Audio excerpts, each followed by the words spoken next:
let's talk about how to go from rectangular to cylindrical coordinates.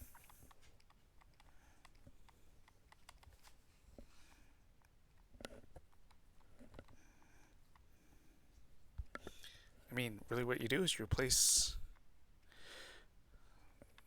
every x that you see with r cosine theta. Replace every y with r sine theta. And then finally you replace every z with a z. Now, if the integrand is just a fancy word for the thing you're integrating, if this contains x squared plus y squared, you can replace that with r squared. And you'd get the same thing if you did this, replaced x with r cosine theta, y with r sine theta, but it's just a quick shortcut. Likewise, if you see a y over x somewhere, you can go through this kind of thing. Just replace y with r sine theta and x with r cosine theta. But you might as well just take the shortcut and you can replace this with tangent of theta instead. Okay, previously we saw a polar rectangle. So let's just draw. There's just like a little bit of distance in the r coordinate, so just a little bit of thickness, one value of r and then a slightly bigger value, and then a certain value of theta, and then a slightly larger value of theta. So you end up with straight lines here and then slightly curved ones here because these should be in the shape of an arc. This is not easy to draw because this is also small. Okay, a little bit curvy there as well. So this little region here, this is what we could call a polar rectangle. And just speaking a little bit informally, we had seen that this thing had area r sub I star times delta r delta theta. This is what eventually caused us to see in the integral that dA, that the thing that replaces dx dy, eventually turned into r dr d theta. Now what we're going to do is, we saw a polar rectangle, now let's look at a cylindrical rectangle.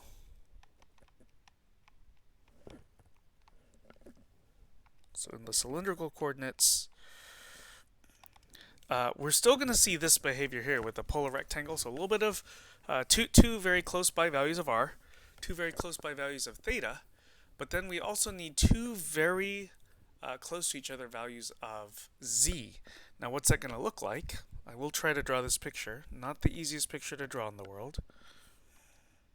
It really should be this thingy, but then thickened a bit. So it should look something like this.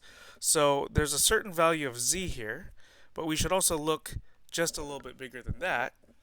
And then, depending on what the angle is, you're going to have something that, roughly speaking, looks like this. Whoops, let's make that angle a little smaller here.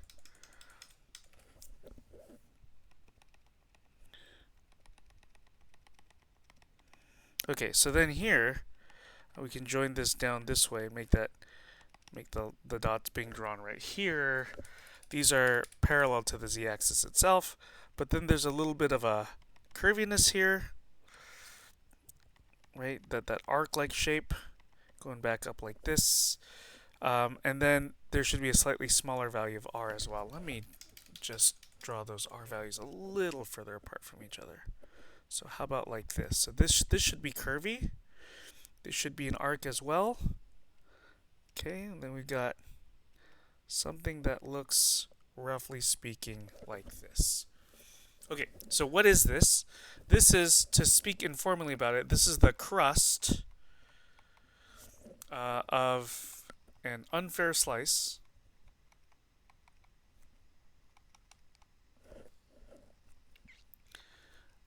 of Chicago pizza.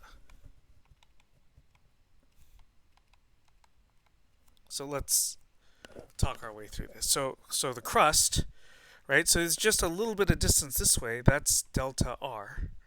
Okay, just a little bit of two r values that are close to each other. An unfair slice. So this is your delta theta, right? There's a tiny little angle right there. I don't know where to really label this angle very well, but so this is the wedge of pizza here, and this is such a tiny delta theta here. This is a very unfair slice of pizza that somebody got. And then of Chicago pizza. Just trying to talk about, there should be a little bit of thickness to this. And so the distance, I guess it's this piece right here, delta z. Okay, so then the volume differential, or just a little bit of volume here, is going to be delta v. And we won't go through all of this again, but based on what we saw up here, it wouldn't be too surprising to see that we would get r sub I star delta r delta theta from before, but then alongside this we'll also have a delta z. So when we look at integrals in a moment, dv, which we saw was, for example, dx, dy, dz, but this was when we used rectangular coordinates. Now this is going to become r dr d theta dz, dz, okay, in cylindrical. Or if we want, we could permute the order of these in whatever order is convenient. And so r times dz times dr times d theta. This also works, and I should just point out that this one right here, this is the typical order of integration.